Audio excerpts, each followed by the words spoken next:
Hello and welcome to the 12 Months to Marathon podcast with me, John Hill, the running podcast for the over 35s with Marathon Dreams, episode 43, another very special interview. Today, I have Kristina Coccoluto with me today, who I am very honored to have on the podcast. And as I've just said, to a very jealous of as well, which we'll get into in a second. But just to preempt this, I want to let Kristina tell her story because it's quite an amazing story. She weirdly shared one of my posts on Insta. This is the beauty. This is one of the good positive things about social media. She shared one of my posts on Instagram, which I, as best as I can, try and thank everybody for. And then she replied and told me her story. And I was like, right, we have to get this human being on. Definitely 100%, because I'm sure she can add a tremendous amount of value to you all. So how are you today, Kristina? Oh, I am so honored to be speaking with you, John. I really, truly want to thank you for just replying to me, sharing. Your words resonated. Oh, So good. I was excited to just step into the spirit of the marathon afterwards, because as you know, once the marathon's over, there are those feelings of reliving it all. Yeah. And, you just have so much running through you. So your words just really, truly hit. Thank you so much. And correct me if I'm wrong here, but you are the first world record holder to be on the podcast. Am I right by saying, well, you definitely, you are a world record holder now. Am I right in saying that? Yes. I will, yes, you are. I will kind of giggle at this Okay. because let me explain. So Go on. I am the first woman globally to complete the Abbott World Majors after enduring a double mastectomy and complete hysterectomy. Right. So I decided to make it a Guinness record as the fastest woman to complete the Abbott World Majors Right. after a double mastectomy and complete hysterectomy. And I decided that I'm setting the record not because I'm actually fast. I'll share all my times. It's not something I'm very humble about my running performance.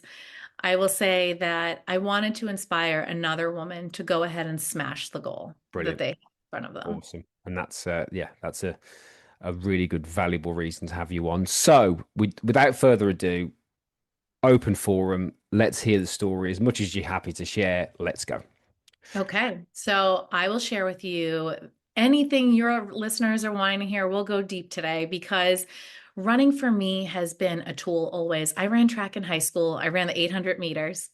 And for me, I always felt like that little voice inside of me would come out while I was running. I used to play other sports, but running for me always just brought me back to myself because running, the work you put in is the work you get back. And I loved that. There was no other elements of running. There were no surprises in a way. Like, yes, you can get injured and other things, but I loved, as somebody who loves to put in, be the hardest worker in the room, Hmm. I love knowing that I will get the results if I stay to it. Yeah. So, other things happened in my life after high school, right? Like you go on to university and, I settled down and got married and was working and all the things. And Hmm. I was always craving running. And I stuck to kind of the 5K every once in a while recreationally.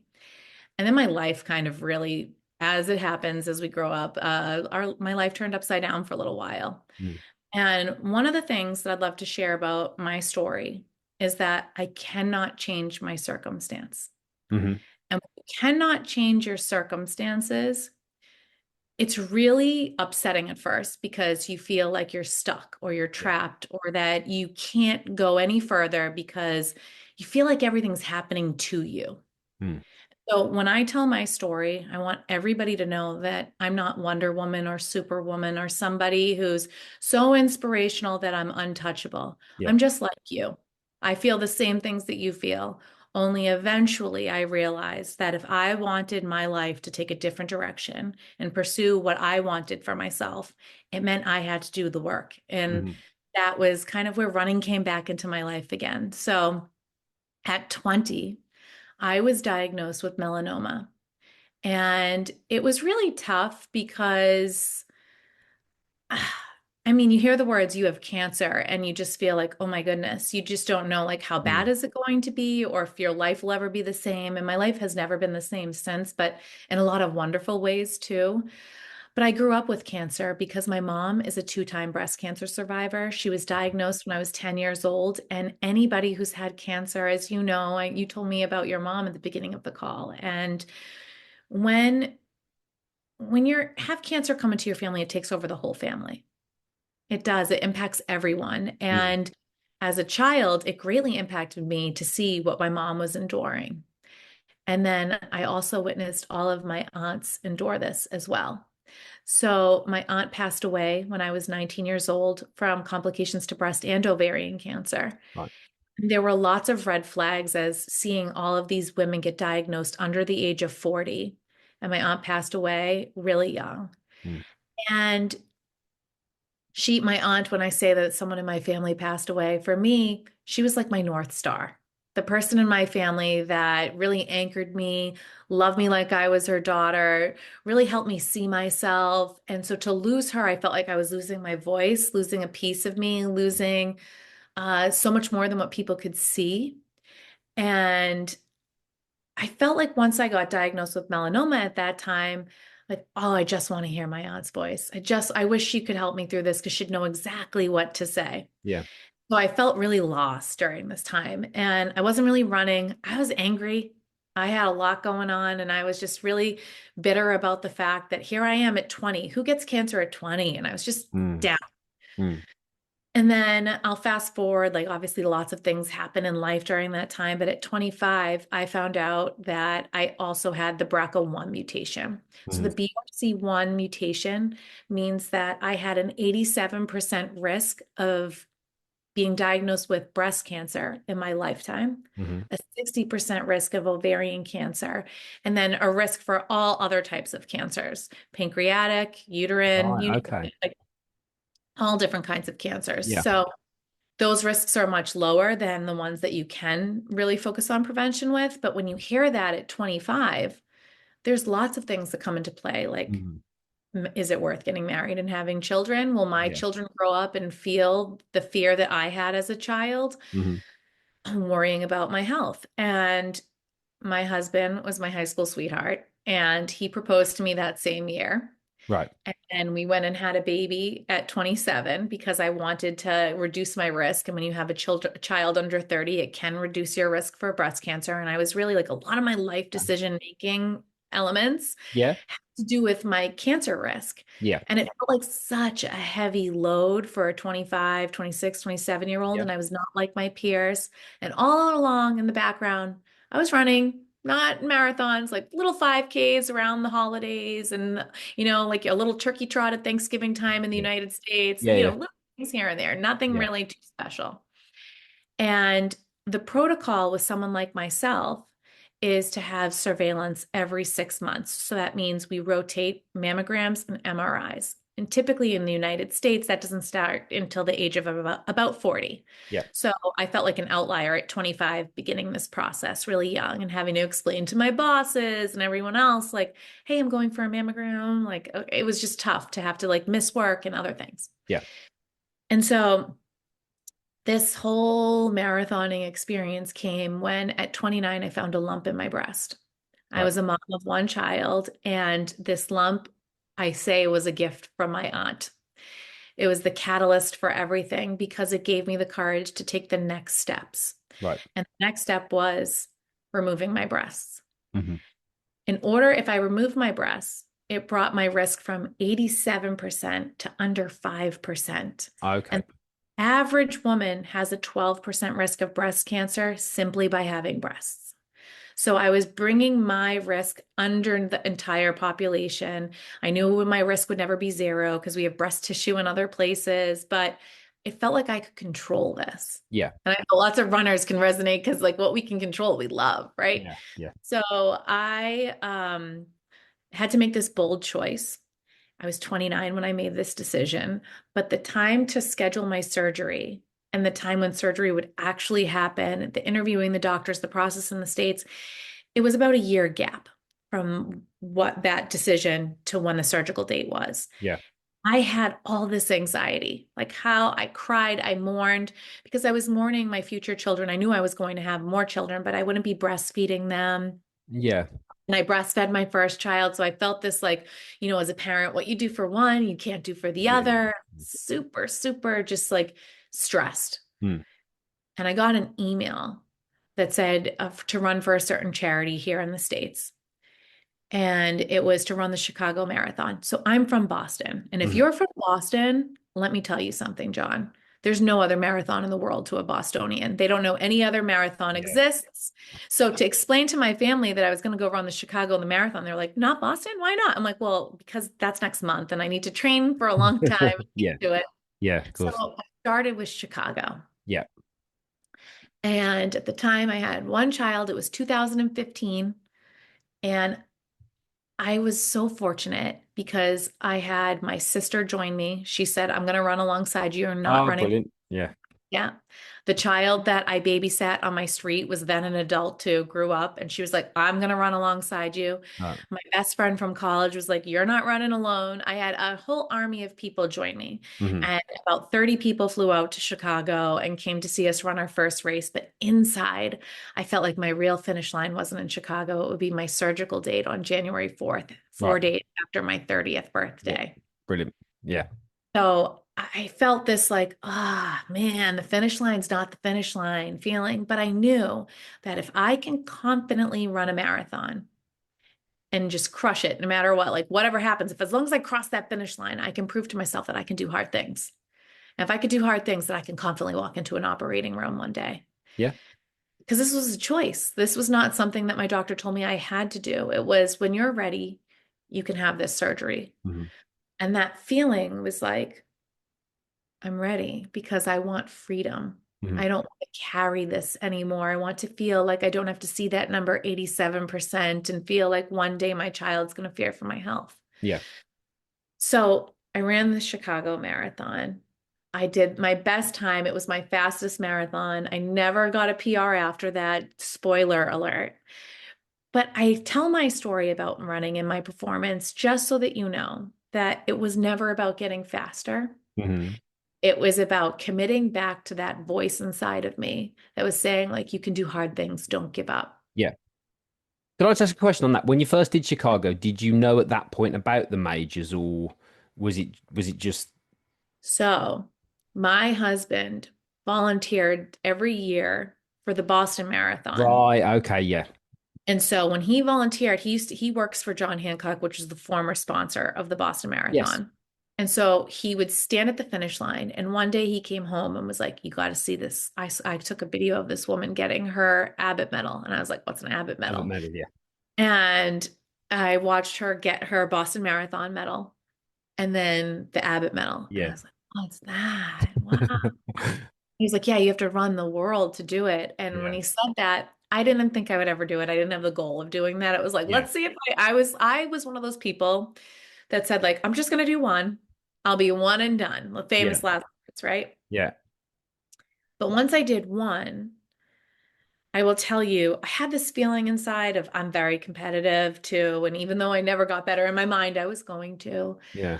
I set like really big goals for it. And what I want to say, and I know like a lot of people who don't understand running will be like, "You ran a marathon." And then it's like, no, but once you get into it, you're always wanting to get better. Absolutely. And what happens when you don't get better? What happens when it's like you have a hot day, a cold day, a rainy day, Yeah. or you just like are not committed to your training the way that you thought you were? So I had my surgery. I woke up from my surgery saying, "I'm free." I felt so great. I felt liberated. I felt like, wow, this is how you defy cancer. This is how you outpace cancer. You take control. I found out my risk. It was a brave thing to find out my risk. And then on top of that, realize that I now can take it control and feel empowered. Yeah. And it was a long journey to kind of connect back inside my body because this is an amputation. It's not a boob job. Yeah. It's an amputation. Yeah. And Yeah. it was one of those things that I was like, wow, I need to learn how to love myself again. And what was really fascinating was I got pregnant 1 month after breast reconstruction was over. And that was Okay. really exciting for me because I knew I wanted to like grow my family still Yeah. and show like what the body can do. I can run a marathon, have a mastectomy, and grow life. And it was incredible to do. And Hmm. then my sister I mentioned had ran the marathon with me. And during that time, she watched what I was enduring and going through, and she thought, I need to get tested. Okay. And so my sister got tested, and she tested positive for the mutation as well. Right. So it was almost like this universal effect of seeing, wow, you can find this information out, go through all of this and still be yourself. So I felt like it was wonderful to have this experience Yeah. together and have her Yeah. see that like you'll be okay. Like you Yeah. can go on the other side of this and be okay. So I was the first person in my family to get ahead of the disease. And I felt like it was so empowering to be able to have the running journey happening simultaneously. Yeah. So Can I then, just ask something? yes, I want just timelines here because of what you've just said.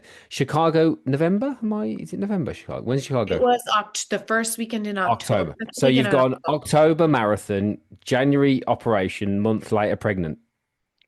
So that had reconstruction in February, and then February. March I was pregnant. Right, Yeah. so March. So you've gone October, surgery, reconstruct. Wow, pregnant. Wow. That's a lot. Yeah. That's a lot in 6 months.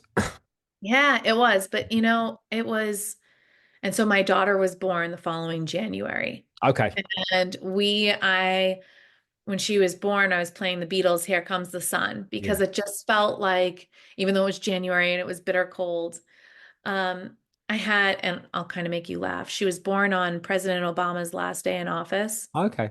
during the inauguration weekend, Yeah. and not to be political and make you laugh, but we knew Trump was coming, and I was like, I just have to get her out before it says in her little baby book like who the president was on the day you were born. I don't want it to say Donald Trump. Yeah. Um, so everybody, I'm a safe Yeah. American. Okay. Yeah. Yeah. Okay. Yeah. But anyway, I thought I had to just say that. But No, anyway, no, it's fine. Yeah, it's fine. Yeah, it's fine. I, I'll make you laugh. But, so anyways, as she was coming into the world, I felt like she was a ray of sunshine, like having that reminder that like you can keep going and good things can come from it. So you just Yep. have to keep sticking to yourself, Yep. and that reminder of we can do difficult things. And from there, after she was born, it was like a year later, so she was born it was 2016 when I had 16. my Yeah. surgery. She was Yeah. born in 17. In 2018, I ran New York. Okay. And so once we ran New York, my sister was saying to me, like, I really want to run another marathon. I want to celebrate finding out that I'm BRCA positive. I need this now too. So we ran New York, and I'll make you laugh. We did not put the work in. Like we were arrogant, cocky. We knew we could run a marathon. So therefore, we were like, we don't need to do all the workouts. We'll just have fun, keep going with life, and And we're just gonna it's not the best course either, is it, New York? It's a bit no, we yeah. were really stupid. Yeah. So we hate to say, like, kind of just committed to just checking the box and doing the long runs on the weekends and not Gotcha. really doing all the other workouts. Yeah. And it showed. It was so humbling.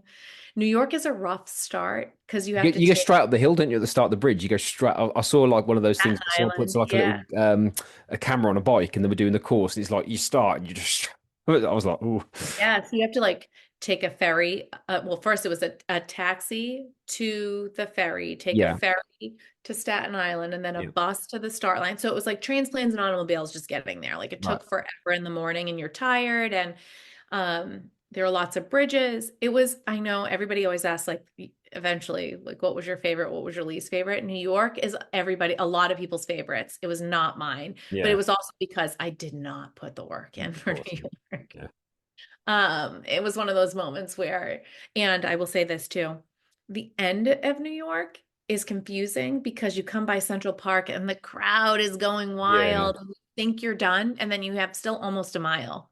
So like you kind of run into Central Park by yourself. So it's like a booming, booming crowd, and it's very anticlimactic. Yeah. So I felt like I was going so fast and I thought I was done. I'm like, I'm not done yet. Are you kidding?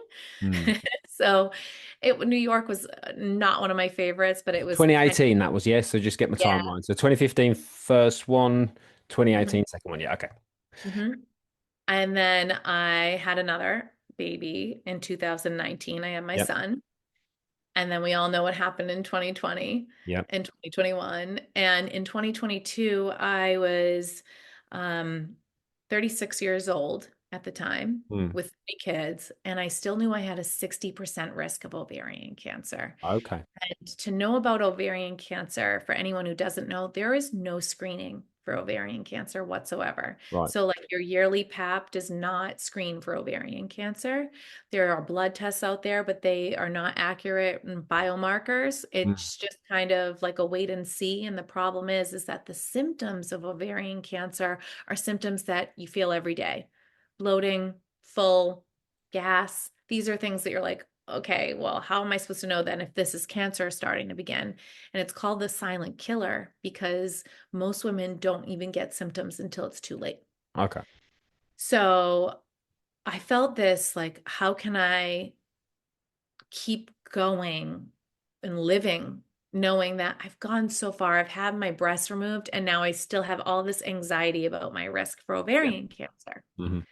So when I made the choice to have a complete hysterectomy, meaning removing both of my ovaries and my uterus, my cervix, fallopian tubes, and choosing then to enter surgical menopause, which most women on average don't enter menopause until 51, Hmm.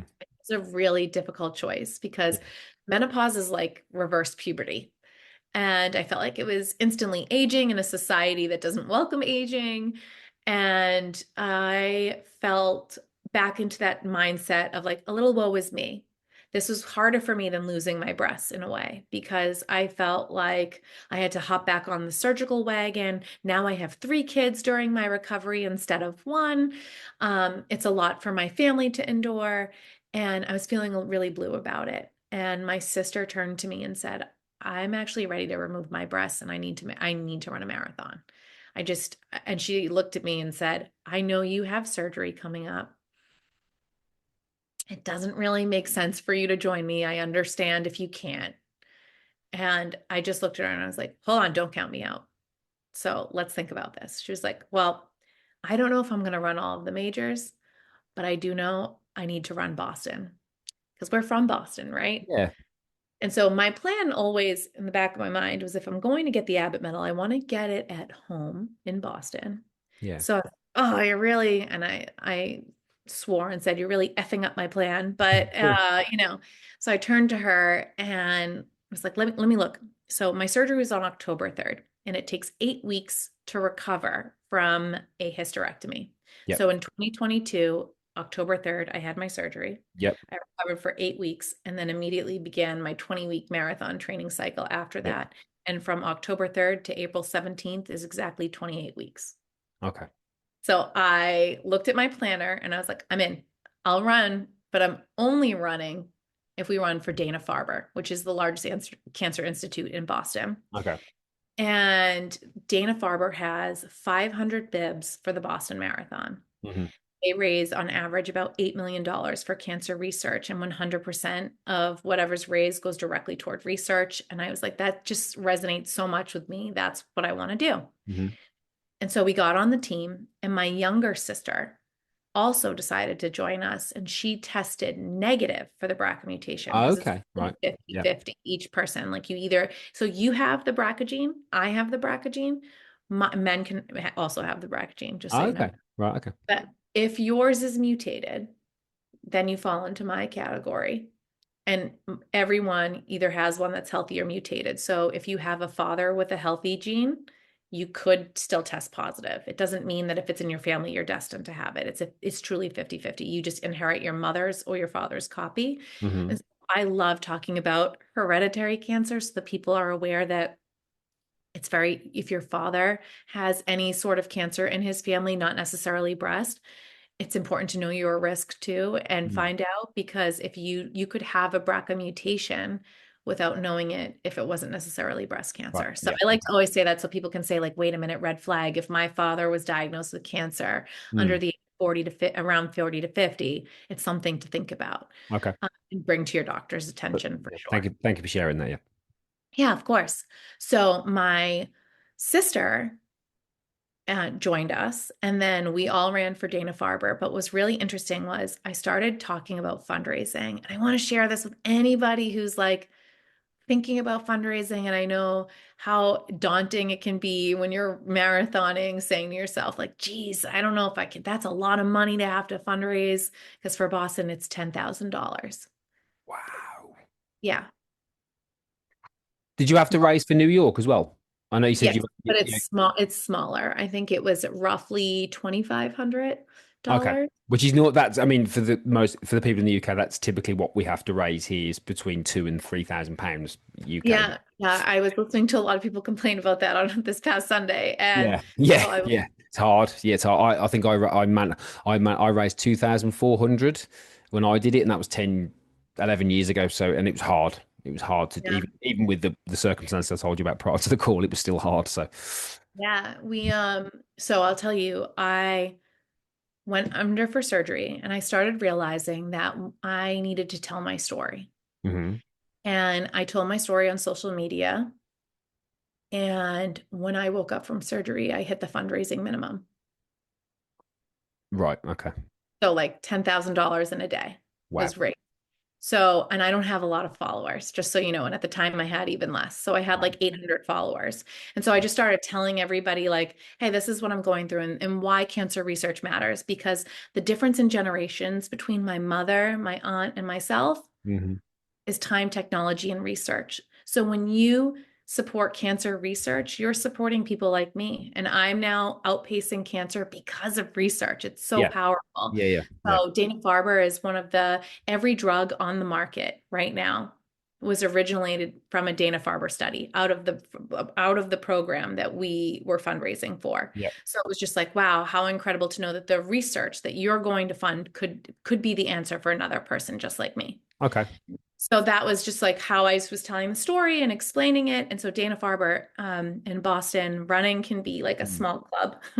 Yeah, And they were like, who is this girl that just raised all this money back in October when we still have all the way to April to go? yeah, So they were like, what's your secret sauce? And I was like, I just tell my story of why this means so much to me. yeah, And they were like, well, we don't want you to stop, keep going, and would love for you to speak on a Zoom call with everyone to talk about fundraising. And when it was really funny was everybody on that Zoom call I was a panelist with like three other runners, and everybody used my talking points. And I had never spoken in front of a crowd before. And I was just yeah, sitting there like, what am I going to say? They're all saying my points. What do I do? yeah, So I'm kind of sweating it out and I'm nervous. And I paused and just said, everybody here has already used all of my talking points, but what I'd like to do is demonstrate that for you. So I'd love to tell you my story. And when I told my story and how I tell my story and gave the example of how vulnerable I get when I tell my story, it had the side chat on the Zoom call blowing up of people saying, I have no connection to cancer and I feel really embarrassed by this. I just wanted to run Boston. I don't have a powerful story. Will you come speak at my event? And so they were like people that were having fundraising events. So I started speaking at people's fundraising events. And then back in Boston, I got invited to speak on TV. And after I spoke on TV, and then I spoke at people's events, Dana-Farber called me again and they were like, hey, the night before the marathon, we would love if you spoke to everyone as a keynote speaker. So I was like, yeah, no problem. So the night before the marathon, no pressure, right? I've been dreaming of the Boston Marathon my whole entire life. And now the night before I'm speaking and I was like, so like how many people are in the room? They're like over 1,000. I'm like, what? They're like over 1,000 people will be there. I'm like, okay. And so they had my kids in the front row and there were pediatric cancer patients there. And because in Boston, when you run for Dana-Farber, they have the pediatric cancer patients waiting at mile 25 to be your motivation to get there. And it's so moving. yeah, And yeah, you have like your partner, like I have my little partner, Zoe, who I still love and talk to all the time now, and she's doing great. But it was so amazing to me to feel motivated to know that these children are looking to us as the heroes, and here we are looking to them as ours. And I had to take a room and unite them on running, cancer, fundraising. And I realized that what it is about being the driver of your life. yeah, For me, it's not about whispering someday anymore. Like someday I'll have surgery, someday I'll do the things I want to do. It's about right now. It's about taking charge now and saying, I'm the driver of my life. There's nobody other that's the director, the writer, the creator. It's me. hmm I need to take charge and I need to do the things that are difficult. I need to say yes, more yeses, and do the things that scare me and just do it scared. yeah, And so when you're on a marathon course, you don't realize how many people are looking at you saying, someday I want to be like that. I Yeah, want to absolutely. that. Yeah. Yeah. There's a Yeah. wonderful thing is that you don't know who you're inspiring. Is that Yeah. expression? Yeah, you don't know. It's Yeah. incredible. And so in that moment, after I gave my speech and everybody in the room was united, I got a standing ovation. And I say that because John, I couldn't see myself. I had a hard time seeing what my role Yeah. was. I didn't know why I was being asked to do all of these things. But in that moment, when I saw a room of 1,000 people stand up and clap, it made me see I'm meant to tell my story and the power of storytelling. And it's not because my story is so inspiring, it's because when you're passionate about the things that happen to you, you can Mm. see sometimes they're happening for you because 20-year-old me could not see that this was happening for me. Yeah. And when you take the things that happen to you and realize that that can be the fuel to be the thing that you learn from, there was a lot of healing that happened, a lot of looking inward, a lot of realizing that my energy and who I am and how I show up in this world has to be intentional. Hmm. So if one person is changed or listens, or one life feels motivated to say, I need to do a better job of living my life, then I've done mine. I've done my job. I've lived my purpose. Mm. That's something that I was not awakened to until I started running. Yeah. And so imagine like, wow, running can do that for you. It no longer became about how fast I am, but how committed I was. Yeah. So Dana Farber called me after the marathon, and I didn't share this with you yet, but I never ran on land for the Boston Marathon training because the tools went through my hips and everything went awry. I tore my meniscus from the training. I had arthritis from surgical menopause. Everything hurt, and I had every reason to give up. And I was like text messaging, sending messages out to coaches, to everyone. And actually, at the Dana Farber team, Jack Fultz, he is a former marathon champion. He won one year, is the coach for the team. So I was reaching out to Ah. him. He's like, you got to get into a pool. Yeah. And so he helped me get into the water, and I got connected to other coaches, and I became a part of fluid running. So anyone who wants to get involved and keep going, even if you're hurt, I was able to run the Boston Marathon, which is all hills, really difficult, Yeah. That's a tough 28 course. weeks after surgery because I was in the water. It was incredible, fluid running. There you go. Anyway, I There you move go. on. No excuses, folks, for anybody. That's it. She's just No, it's killing all just your like excuses. it's just like the dog in you, right? Like you got to find No, it. well, I mean, when you've got a purpose, just tangent, when you've got a purpose like that, yeah, there's always a way. There's always a solution.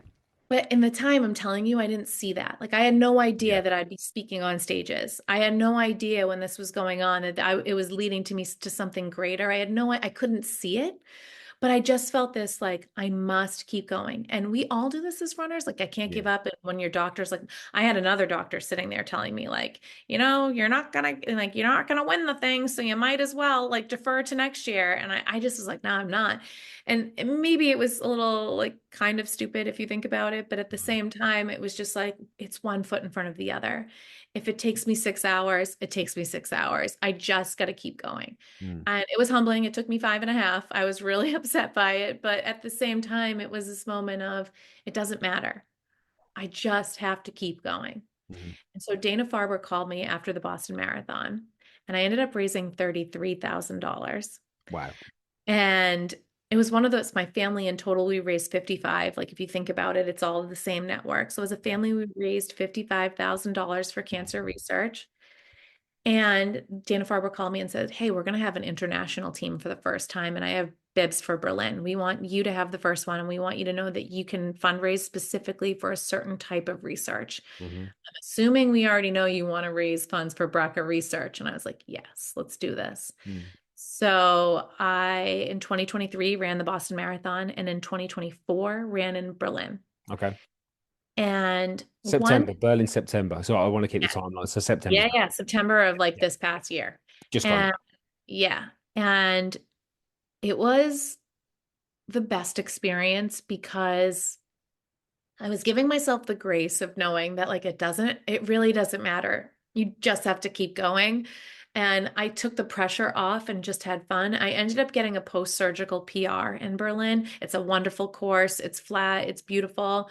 I was so grateful to see a number under 5 hours finally again. Oh, It was okay, just brilliant. like, thank God, like it was just it was hard to get worse, right? Like when you're like, oh man, I'm putting in more work. It doesn't matter. Like, yes, my body's endured, but at the same time, like I was putting in the work and not seeing the results, and that's frustrating. So after Berlin, I'll tell you that I had this feeling inside of me. It was like really funny. I was like, I'm done. I know I'm not really done, but I'm done. I need a break. I can't do this anymore. I was like really bitter before the marathon. It's just like, this has been humbling. I have 3 kids, and I was making excuses in my mind of why I didn't want to keep going. And then after I went through under the Brandenburg Gate, and I crossed that finish line, I had like the tears streaming down my face. And I felt that feeling like, no, you're in there. Like that's where you are. You're Mm. meant for this. You got to keep doing this. This is Yeah. where you find yourself. This is where you silence your inner critic. This is where you see that it's not about how fast you're going, girl. Like, shut up. It's about not giving up. Mm. Don't give up on you. And so you're going to laugh. I did not tell this to you ahead of time, Right. but I was going to get Botox. Okay. And as I'm getting Botox, the injector looks at me and goes, listen, girlfriend, you have been running all over and you're metabolizing it, my work way too quickly because you're running so much. When are you done with this running bullshit? I started to laugh. I was like, I got to get Tokyo done and then London and I'll be done. And then you can work on my face. And he laughed at me and said, wait a minute, Tokyo? I was like, yeah, it's so hard to get a bib. I don't know how I'm going to get in. I want to do it. Somebody's like, why didn't you say something? My best friend works for the Japanese consulate. Let me get you a bib. That's the universe, isn't it? That is things aligning. That is, yeah, Like, amazing. what? I'm going to get Botox in my face, and that's how I get a bib? Like, I had no idea. So when this all fell into place, I won't be sharing his name because I don't want anybody attacking him No, for of a bib. course. I'm not teasing you. That's it, yeah, yeah. You'll have a queue, next February. You'll have a queue of about 1,000 people outside trying to get Botox here. Right? Yeah. So it was one of those funny moments where I just started to laugh, like, wow, this is really happening. And then I paid a tour group for London because I knew at that point, I thought, if you're gonna train through the Boston winters to run Tokyo, wouldn't it be great? I'm 39 this year. I was like, wouldn't it be great to get that Abbott before 40? Wouldn't it be monumental to have the Abbott medal at the same age my mom was diagnosed with breast cancer at Mm. 39? Wouldn't it be incredible to say that since I've removed my breasts, I've run the world majors? Like, that's incredible. I need to do, and I put a lot of pressure on myself. I'm like, I gotta do it this year. So when I got the bib for London, it was Christmas time. And it was adorable. I like told my parents. My parents have come to everyone but Tokyo, and um, I got like little English toffees and gave them to the kids, Yeah. and they all opened it up. And my oldest daughter looked at me and she was like, she knew right away. She goes, "You got a bib for London." And it was this moment where it was like my dreams were becoming my family's dreams, and I Yeah. loved having my children witness. I'm getting emotional saying it. I loved having my children witness. Don't give up. Like this, my mom didn't give up. It wasn't easy. It was challenging. They got to witness what it was like getting up early and being back in time for soccer. Like as you age, I can't bed rot after a run, a long run. After I run 18 miles, I gotta go be a mom. You Yeah. know, like, I don't get that luxury. So yeah, I just got back on Sunday. Well, I left obviously we left Monday instead. Actually, I got back Monday night, and getting the Abbott medal in London was amazing. Man, you guys have the best crowd. Oh, the It last. I was saying this morning, the last 5K in London is it's off the the. whole way, the Yeah, it's whole off the way, the charts. whole way is Yeah, amazing. it's Whole something way. else. It's something else. Yeah, it's something Well, else. I was but as a Boston gal, I was always kind of bummed out that I wasn't getting it at home, and I it did not disappoint. It's I different. was blown away. Unbelievable. First time in the UK. Yeah. Yeah, yeah. Wow, wow. That's you know what? I didn't have to ask one question. Well, two Well, I questions. also didn't give you a lot of opportunity to Well, talk. good. No, brilliant, brilliant. Anyway, I've always got I've always say I've got a natural affinity to people who can talk more than me in a conversation. So that's an achievement in itself. Alongside that's probably a bigger achievement than getting those marathons. I'm joking. Okay. Well, thank you for all of that. I appreciate that very much.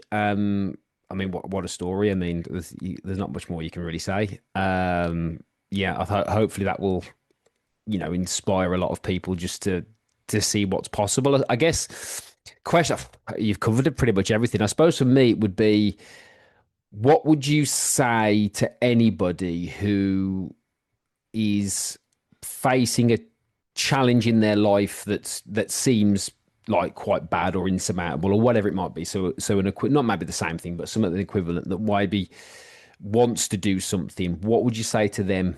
If they're in that place where it's like maybe they want to do something, but they're in this situation. What would you say to them, Christina? I think when you feel like you have no way out Yeah. is when you need to go in. And Okay. that's when I would say, and it's not easy. So, like, I want anyone to hear that I know that when I'm giving the timeline of my story, it's almost as if I give a disservice to anybody who's struggling because each one of those moments came with a lot of heavy, dark, Yeah. um, like, I don't think I can go on Yeah. moments. But what makes you push forward is the person I want to be is not the person I am right now. Yeah. And these things are not my fault, right? Like this is not something I did or something, but life kept happening to me. And it's when I flipped the script and said, how is this happening for me? You just can't see it. I could not see it. I was wondering what my purpose was in all of this. It was when I took the time and learned and healed, and how I healed, and I'll explain. It's like a wonderful recipe. John, we have so many bodies besides our physical body, right? We have our mental body, we have our Mm. emotional body, we have our energetic body, and we have a spiritual body. And that's Yeah. nothing to do with religion. And you see that a lot of times, like your physical body, you could be in the best shape of your life, but if you're not treating yourself well, or you have a bad run and you're so nasty to yourself inside, Mm. your mental body is carrying a heavy load and you need to heal your mental body. And you start to see, like, running was mirroring to me what needed to change, whether it was the way my self-talk was, whether it was how I showed up in a room. And I realized that, like, the energy that I had needed a shift. It was not, these things were happening for me, and I needed to take every opportunity. You can say, like, wow, like losing the person who is my guide force happened for me. And it's terrible to say, like, I'd Mm. give anything to have my aunt be here. I grieve her every day. But if my aunt were here, would I have had surgery? Would I have seen the gravity of what breast cancer can do? Would I have been on this mission? I don't know. We'll Yeah. never know.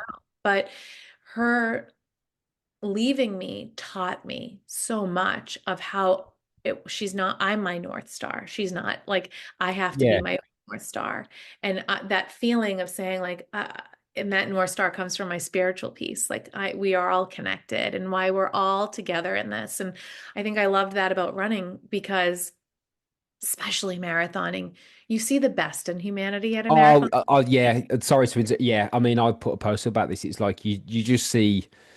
You honestly, it's what is it? If you want to, what did I say? It's like if you want to see the best in humanity, run a marathon. If you want to see the best in yourself, it's that whole thing about. I just love the the atmosphere is just even in smaller ones. 'Cause I've done quite a few smaller ones. Even then, it's still the same. It's Yeah. just amazing. Sorry. No, you I don't can know. I can resonate with that one, yeah, because I think that's important to know that yes, whilst it's very physically challenging and people get too caught up with silly things like times and all this business, actually the people, I mean the stories, the multitude of stories we hear, it's an incredible thing. I mean, I Like, remember the Boston thing, watching the documentary about what happened in Boston, and honestly, it was just when that there was the person who did it the year after with the prosthetic leg, I think, and I was just in absolute streams. I was in yeah. streams. It was just I was like, that's amazing that somebody would do that. So Fear, yeah, like crossing, like, as I think I would say you have to do it scared. Like, yes, everything you do, you just do it scared. You say to yes, yourself, what it's the moment you think, because I will tell you, um, I had never been on a stage before. yeah, And it was like, okay, now I'm gonna, I guess, go from not being on a stage to speaking in front of 1,000 people. And every moment that I've pushed myself to, like, the beyond the uncomfortable, it all started with speaking authentically in my truth. yeah, And so it might be scary. I mean, and I will also share, hereditary cancer is complicated Yeah. because I inherited this mutation from my mother, right? So I know that that causes my mom pain sometimes when I talk about it because she feels guilty that these things have happened to me, and I'll have to look at her and be like, no, I don't feel that way. It's not like this is just like how our bodies work in science, because I hope that one day my children don't feel that way because I have three beautiful Yeah. kids and each one of them have their own risk. And I believe, one, that we're investing in research now, and hopefully that there'll be a difference in generations for them as well. But I also think what a gift to have my kids see that you can believe in the beauty of your own dreams. And when we visualize what we want for ourselves, it might not happen the way that we want it to happen. When we let go of the how we get there, that's when the magic happens behind the scenes of like, I just know that I'm not meant to suffer. None of us are, but we're meant to learn from our suffering. And I think I could not see like what could come from having an 87% risk of breast cancer, what could come from losing incredible people in my life, what could come from like I still don't have a 0% risk of cancer and I'll always have to face it, but it taught me to choose me, to choose filling my own cup, to follow my dreams. It taught me that life is short. It taught me to go after things. It taught me to not wait on the sidelines. It taught me so much. And then you realize, like, I mean, I don't know. Am I allowed to swear on here? Yeah, go on. Yeah. Yeah. I'm not big enough to be monetized yet, so carry on. Oh, well, this is like my energy behind it is always No, like, you go ahead. You go ahead. I always say like, fuck it, book it, like Yeah, just yeah. like, okay, let's just do it. Let's live as a family. And Let's, at least you remember that. That's a yeah. good one to remember. At least people will remember that. Yeah. Yeah, fuck Yeah. it, book it, right? Yeah. You just Yeah. have, but it's don't take yourself too seriously in running either. Like just remind yourself that I would say when you recognize each run, there's an opportunity to be a little bit nicer to yourself. Yeah. Yeah. That's like my Absolutely. big takeaway. Because once I started shifting that, my whole energy shifted. It was such a gift. And I hope to run when I'm very old, but I want to always, I think I'll be decreasing my mileage Yeah. and commit a little less. But I said to you at the beginning of the call when you said you were so jealous of the Abbott World Major, um, it's almost like the blues of post marathon of Yeah. oh now it's Absolutely. over. What a journey it's been. Now we have to celebrate and reflect, and it's been wonderful to be able to share my story with your listeners and celebrate by doing that. Thank you. Seems like a very, very good place to stop. So thank you very much. I'm conscious of time as well. So thank you so much. So a couple of things I'll say obviously thank you very much for sharing your story. I'll pop the link for Dana Farber. Sorry, I've not obviously been from the UK. I've not, so I'll pop the link from that in the description as well if anybody wants to go out and check that out. Because we do get quite a few listeners from the US, probably our second highest after the UK. So I'll put that over there as well. If anybody wants to follow Kristina, it's Kristina with a K, and the surname is spelled COCCOULUTO.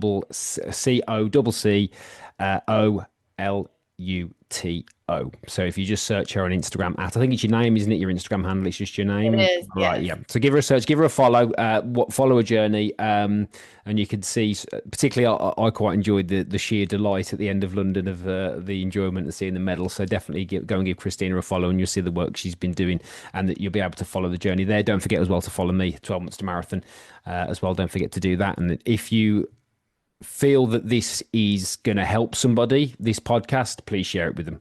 I think it definitely will. It's humbled me a little bit and it's inspired me a little bit and it's made me, I'm in one of those places where I actually want to go for a run now. That's what it's done. It's like, oh God, I'm going to go and run. I need to go run. So it's actually inspired me. So I'm genuinely humbled and touched by this. It's been a fantastic story and it's just incredible. And hopefully, like you said, if one person can listen to this and then go and F it and book it, then we've done our job. We've done our job. So a deeply heartfelt thank you from me.